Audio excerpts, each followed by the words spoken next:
60세에 은퇴한 여성 박미애 씨. 그녀의 명의로 된 아파트가 2채. 통장에는 1억 5천만 원 가량의 현금 자산이 있고 매달 200만 원 가까운 연금이 꼬박꼬박 들어옵니다. 외동딸은 미국에서 가정을 꾸려 독립적으로 잘 살고 있죠. 겉으로 보기엔 그녀의 인생은 참으로 평온해 보입니다. 은퇴 후에도 경제적 걱정 없이 안락한 노후를 즐길 수 있는 완벽한 조건이니까요. 하지만 아시나요? 그녀가 큰 병을 앓고 난 직후 자상하던 재혼 남편이 갑자기 태도를 바꾸어 집을 팔고 더 큰 아파트로 이사 가자며 끈질기게 설득하기 시작했습니다. 간병인을 쓰기 편하고 두 사람의 노후를 위해 더 안전하다는 이유였죠. 듣기엔 꽤 합리적인 말 같지 않나요? 하지만 미애 씨는 들으면 들을수록 이상한 점을 느꼈습니다. 꼬리에 꼬리를 무는 의문들. 왜 남편은 내 집을 팔라고 하면서 정작 본인의 오래된 빌라는 내놓지 않는 걸까?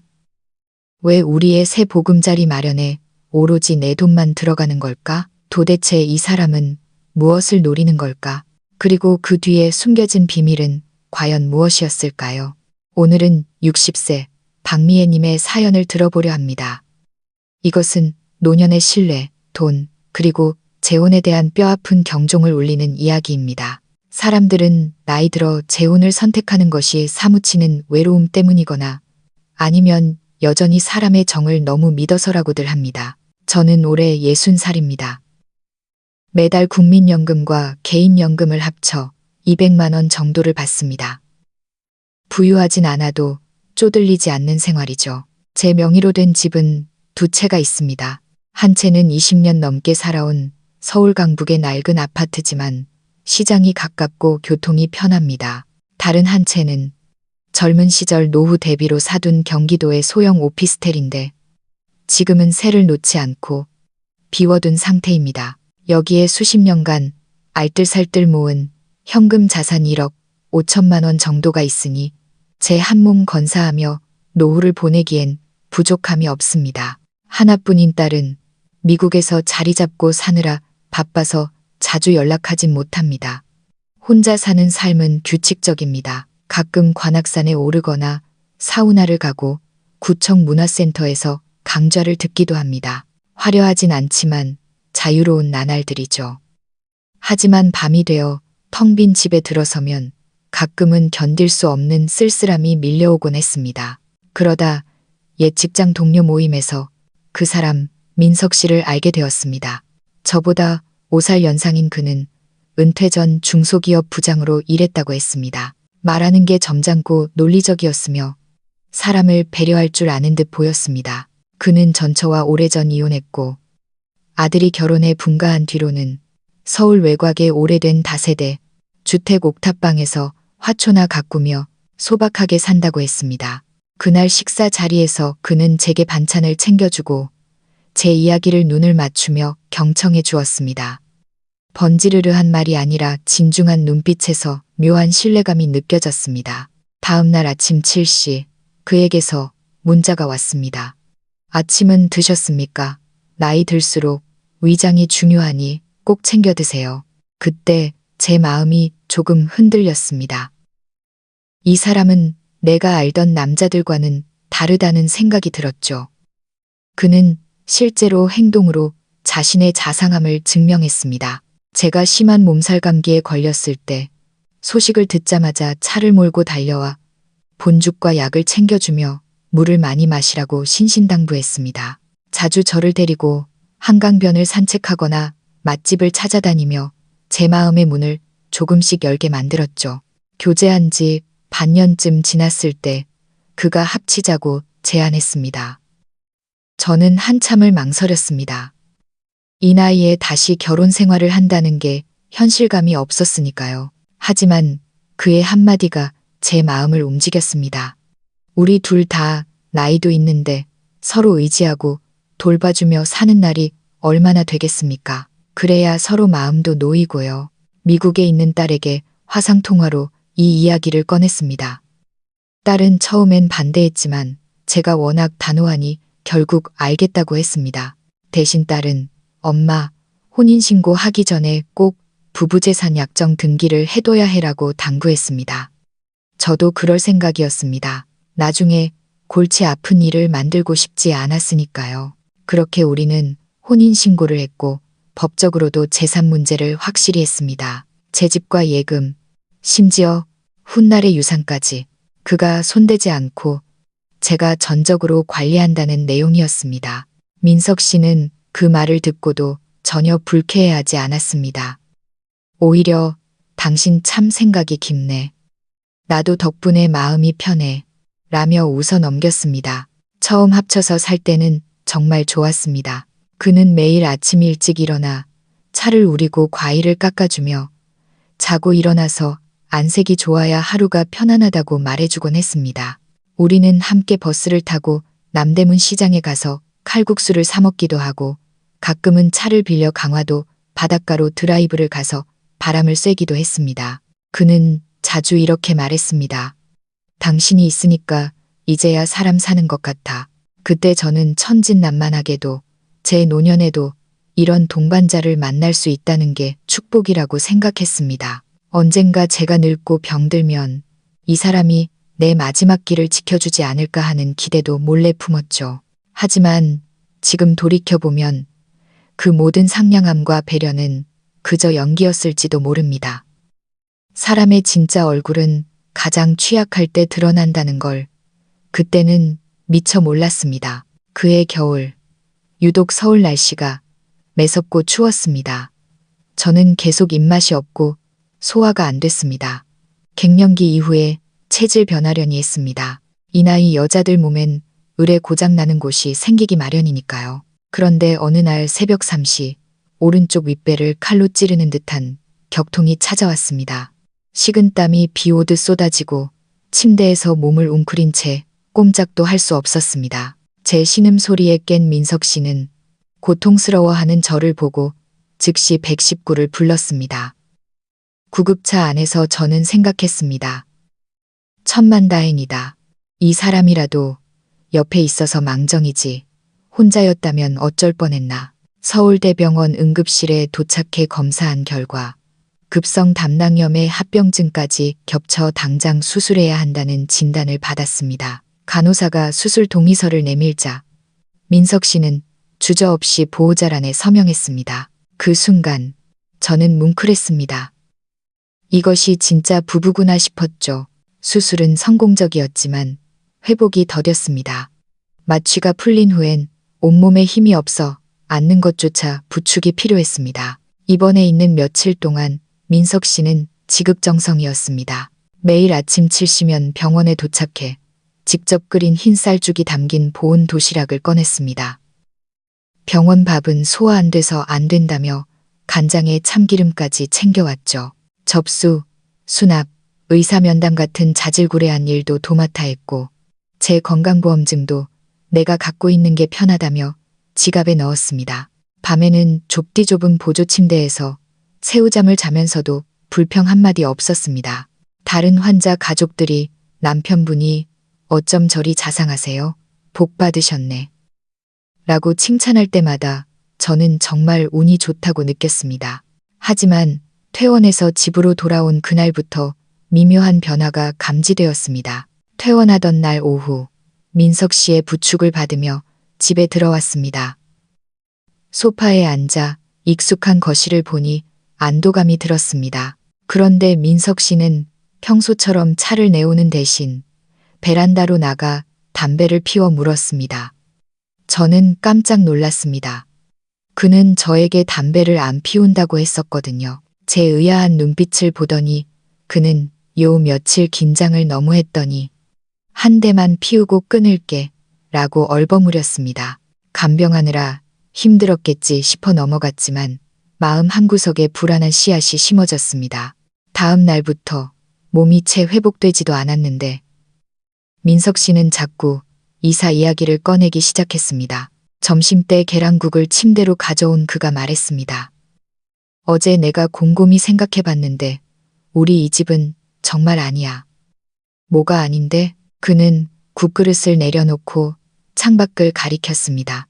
여보, 이 집 18평밖에 안 돼. 둘이 살기에 너무 좁아.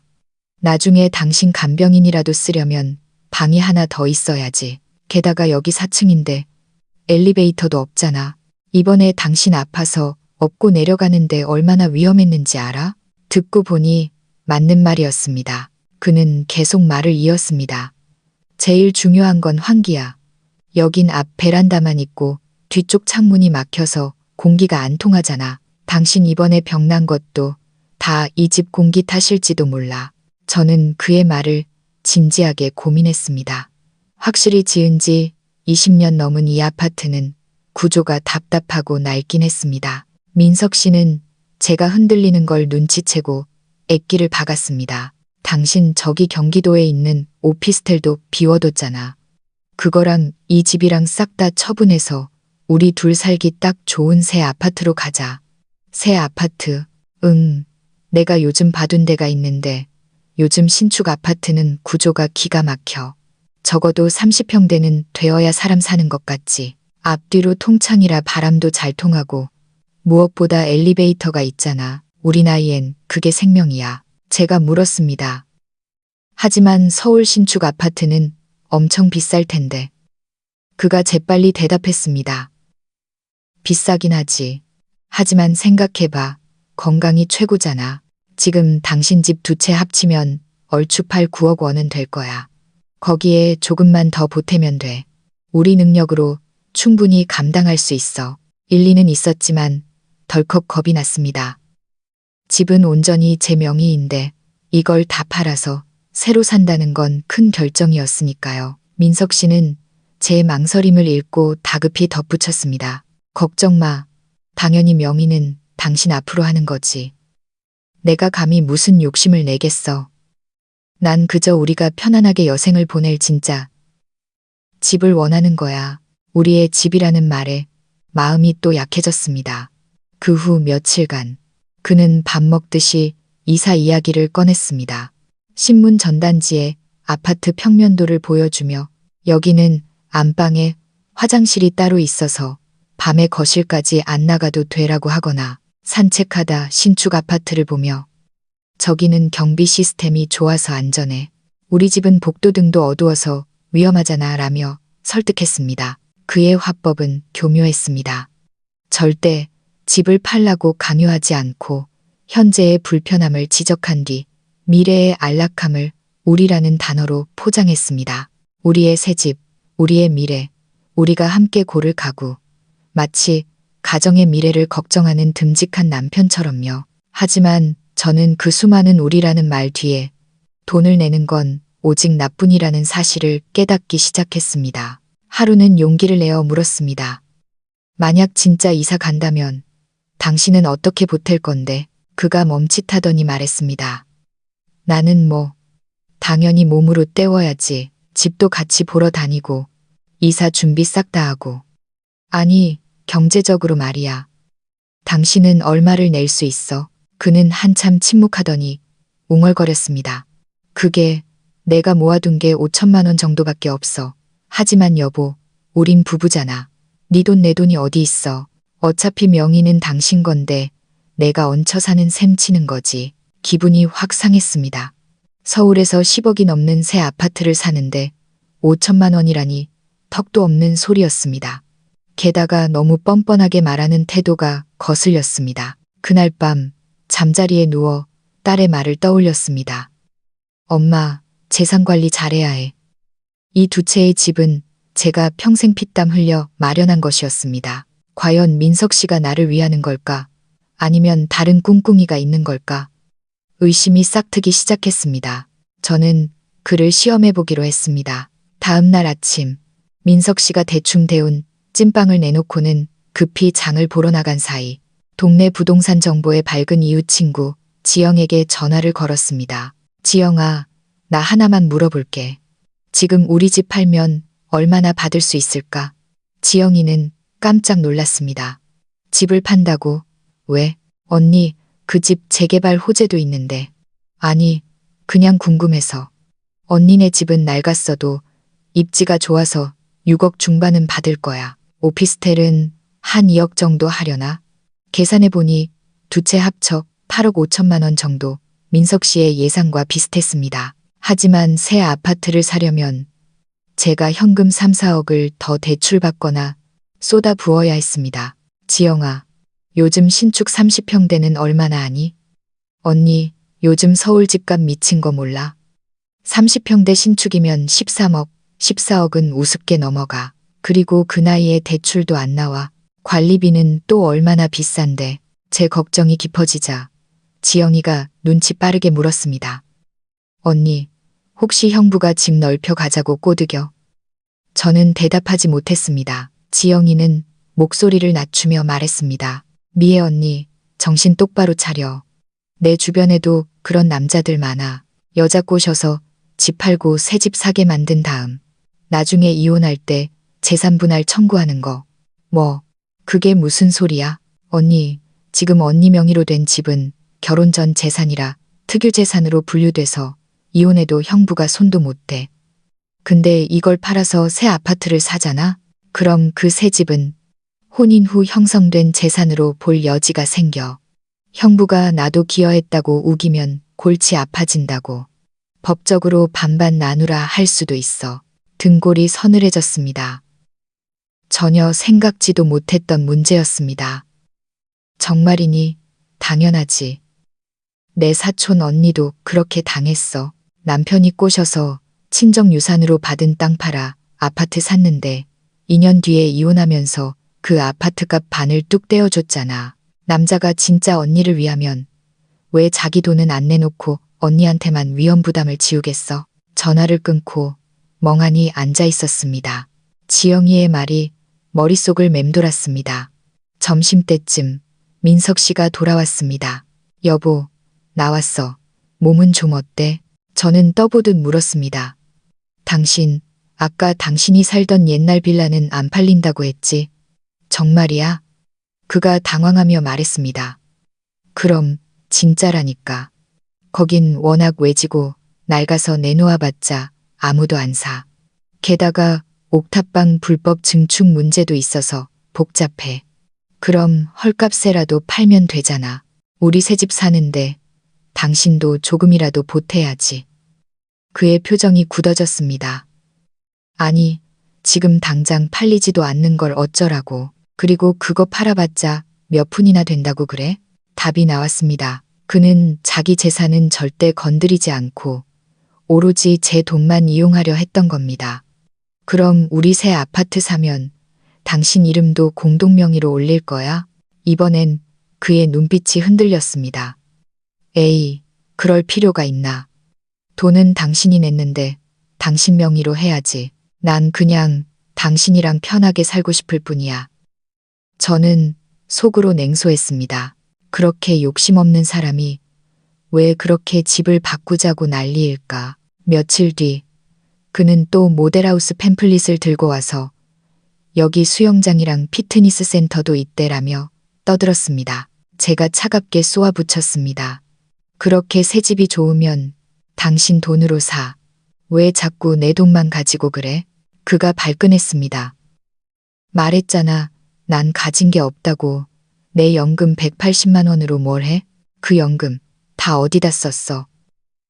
당신 우리 집 들어와 살면서 생활비 한 푼 안 냈잖아. 아니, 내 용돈 쓰고 보험료 내고 교통비 하면 남는 게 어딨어. 뻔한 거짓말이었습니다. 생활비, 관리비, 식비 전부 제가 냈습니다. 그날 밤 저는 잠을 이루지 못했습니다. 지난 시간을 되짚어 보았습니다. 여행 가서 비싼 밥 먹을 때 계산은 늘 제가 했고 그는 기껏해야 길거리 붕어빵이나 사주는 식이었죠. 그가 말한 우린 부부니까는 결국 내 돈이 내 돈이라는 뜻이었습니다. 가장 소름 끼치는 건 그가 제 병을 이용하고 있다는 점이었습니다. 당신 딸도 없는데 아프면 어쩔 거야. 엘리베이터 없는 집에서 또 쓰러지면 누가 업고 뛰어? 이런 말들은 걱정이 아니라 협박이었습니다. 너는 늙고 병들었으니 나한테 의지할 수밖에 없어. 그러니 내 말 들어. 저는 결심했습니다. 이 사람의 진짜 속내를 파헤치겠다고요. 민석 씨는 요즘 부쩍 외출이 잦아졌습니다. 친구를 만난다며 낡은 카키색 재킷을 꺼내 입고 향수를 뿌리더군요. 저는 그가 샤워하는 틈을 타 그의 휴대폰을 열었습니다. 제 딸이 예전에 깔아준 위치 추적 앱 친구 찾기를 몰래 설치하고 제 폰과 연동시켰습니다. 사생활 침해인 건 알지만 제 인생이 걸린 문제였습니다. 그날부터 그의 동선을 감시했습니다. 그는 친구를 만나러 종로에 간다고 해놓고 위치는 엉뚱하게도 은평구의 한 오래된 빌라촌에 머물러 있었습니다. 한 번 가면 3시간은 좋게 있다가 나오더군요. 지도로 확인해 보니 그가 예전에 살았다던, 그리고 전처와 함께 살았던 바로 그 동네였습니다. 어느 날 오후 그가 나간 뒤 택시를 잡아타고 위치를 따라가 보았습니다. 골목 어귀에 숨어서 보니 민석 씨가 너무나 자연스럽게 어느 허름한 빌라의 공동 현관 비밀번호를 누르고 들어가는 게 보였습니다. 마치 제 집 드나들듯 익숙해 보였습니다. 잠시 후 50대 후반으로 보이는 여자가 장바구니를 들고 그 빌라에서 나왔습니다. 편안한 차림의 얼굴엔 웃음이 가득했습니다. 방금 누군가와 즐거운 시간을 보낸 사람의 표정이었습니다. 모든 게 명확해졌습니다.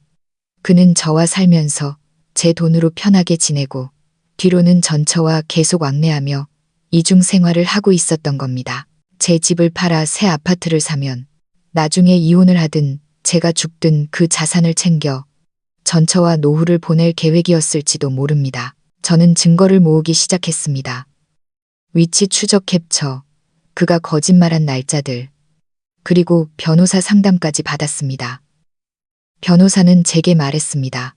선생님, 지금 집을 팔고 합쳐서 새 집을 사면 비록 선생님 명의라도 나중에 이혼 시 재산 분할 대상이 될 확률이 매우 높습니다. 남편분이 기여도를 주장하면 방어하기 복잡해집니다.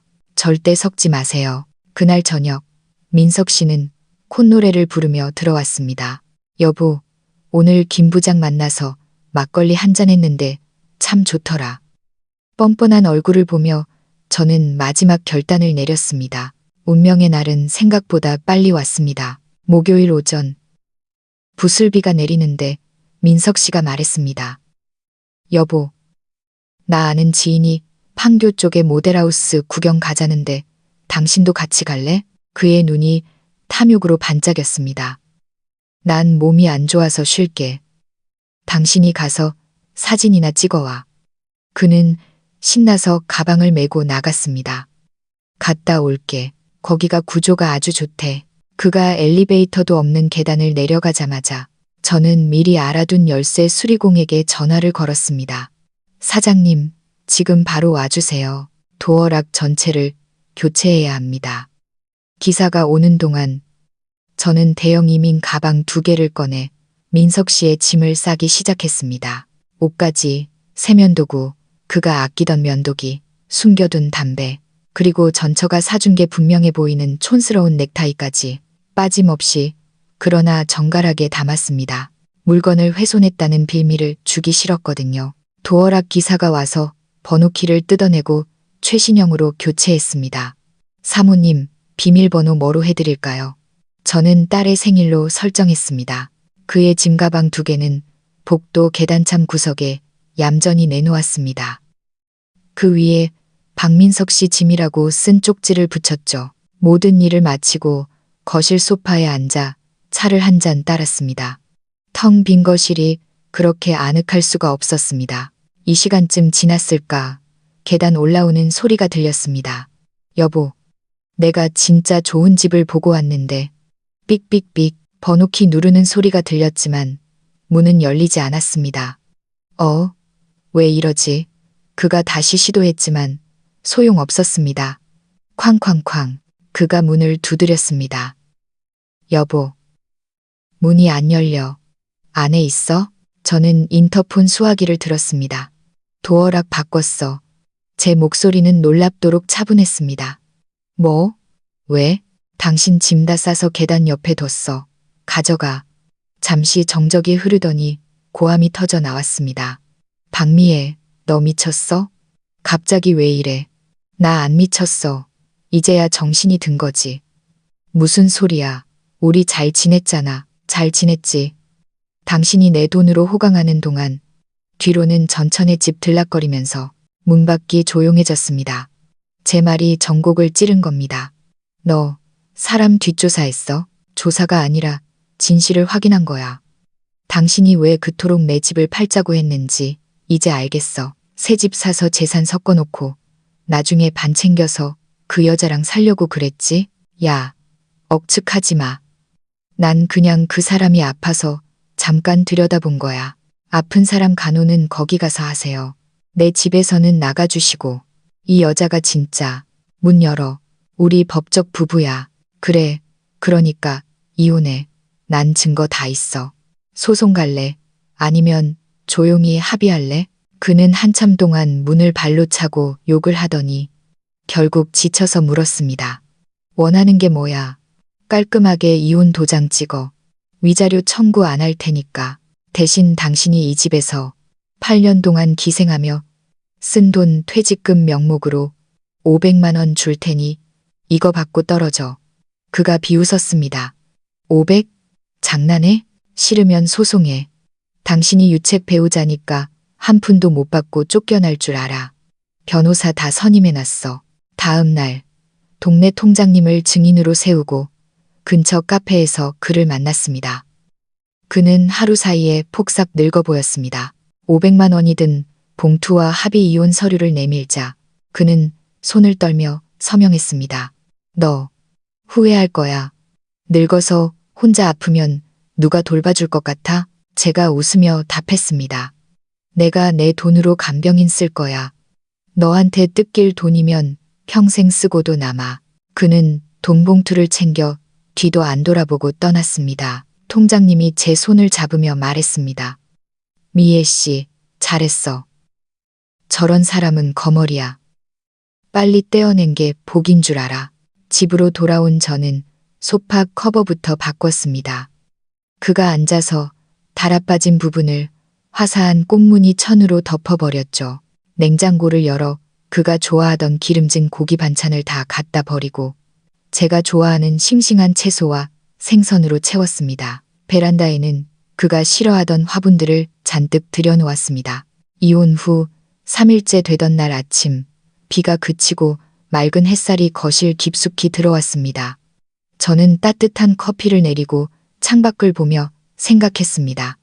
외로움 아니야. 진짜 외로움은 나를 이용하려는 사람과 한 집에 살면서 느끼는 그 서늘함이었어. 요즘 저는 다시 문화센터에 나가 꽃꽂이를 배웁니다. 매주 수요일엔 꽃을 만지고 금요일엔 동네 친구들과 독서 모임을 합니다. 미국에 있는 딸과도 더 자주 편하게 영상통화를 합니다. 딸이 말하더군요. 엄마, 목소리가 10년은 젊어진 것 같아. 저는 이제 누군가의 아내도 헌신적인 간병인도 아닙니다. 그저 온전한 박미애로 살아갑니다. 제 집, 제 돈, 제 시간, 그리고 제 존엄을 지켜낸 지금이 제 인생에서 가장 평화로운 시기입니다. 여러분, 제 이야기를 듣고 어떤 생각이 드시나요? 황혼 재혼, 겉보기엔 서로 의지하는 아름다운 동행 같지만 그 밑바닥에 돈과 계산이 깔려 있다면 그것은 지옥이나 다름없습니다. 내 것을 지킬 힘이 있어야 노년의 평화도 지킬 수 있다는 것 잊지 마세요. 오늘 이야기는 여기까지입니다. 구독과 좋아요는 큰 힘이 됩니다. 댓글로 여러분의 생각도 남겨주세요. 저는 다음 시간에 더 깊이 있는 이야기로 찾아오겠습니다. 감사합니다.